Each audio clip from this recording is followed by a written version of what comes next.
Well, welcome back, everybody. This week's story is the start of a new quarter. It's the second quarter for 2021, and it's on the Inter-American Division. The stories for this quarter and all from that area, and the donations that are given at the end on the 13th Sabbath will help the Inter-American Division open 13 better living centres of influence. We'll hear more about those through each of the stories. Hope you enjoy the story. The first one is called Do You Understand? And it's from Haiti. Do you understand? This gentleman is 40 now, but the story is from when he was younger. Let's listen to his story. This is for April 3. 14-year-old Maxo enjoyed reading the Bible for about an hour every afternoon in the grassy yard outside his home in Haiti's capital, Port-au-Prince. He liked Bible stories, especially about Moses and the Ten Commandments. 12-year-old Natasha saw Maxo reading one day. Do you understand the Bible? She said. Yes, he said, I understand. He invited her to study with him. He knew that Natasha was a Seventh-day Adventist and went to church on a different day than him. He thought that studying the Bible together would be a good way to convince her that she should go to church with him on Sunday.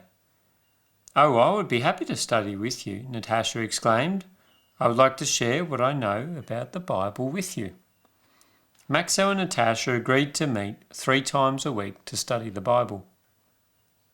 After a month of Bible study, Maxo was convinced that Saturday, not Sunday, was God's Sabbath. Natasha showed him 86 verses about the seventh-day Sabbath in the Bible. Maxo asked his pastor about why their church worshipped on Sunday. Can you show me in the Bible where Sunday is set aside as the Sabbath day? He asked, holding up his black Bible. The pastor couldn't show any verses that showed that Sunday is the Sabbath. Yes, Sunday is the first day of the week, the pastor said, but Jesus was resurrected on Sunday, and that is why we keep it as the Sabbath. Maxo opened his Bible and began showing the 86 verses about the seventh-day Sabbath. The pastor was surprised. I'm a pastor, and this is the first time that I've seen these verses, he said. Where did you find them? Can I share these verses in church next Sunday? Maxo asked. No, the pastor exclaimed. Jesus died on the cross and was resurrected on Sunday. That's the end of the conversation. The next Sunday, Maxo didn't go to church with his family. He continued studying the Bible with Natasha. He stopped eating pork, shrimp, and other unclean foods. He stopped drinking beer with his friends. Natasha invited him to go to the Seventh-day Adventist church. Maybe next week, Maxo said. He wasn't used to going to church on Saturday. But one Sabbath he decided to go to church with her. To go, he would have to skip school, which met on Saturdays in Haiti. He didn't want to tell his mother because he was afraid that she would stop him. He packed his suit in his backpack. Halfway to church, he stopped in a restroom and changed his clothes. Then he met Natasha and they went to church. The worship service was new for Maxo. I don't understand, he told Natasha afterward. They don't play loud music, and the singing and preaching is different. I like the way you worship. Maxo returned the next Sabbath and the next. On September 22nd, 1995, 15-year-old Maxo was baptized during an evangelistic series. Natasha was thrilled.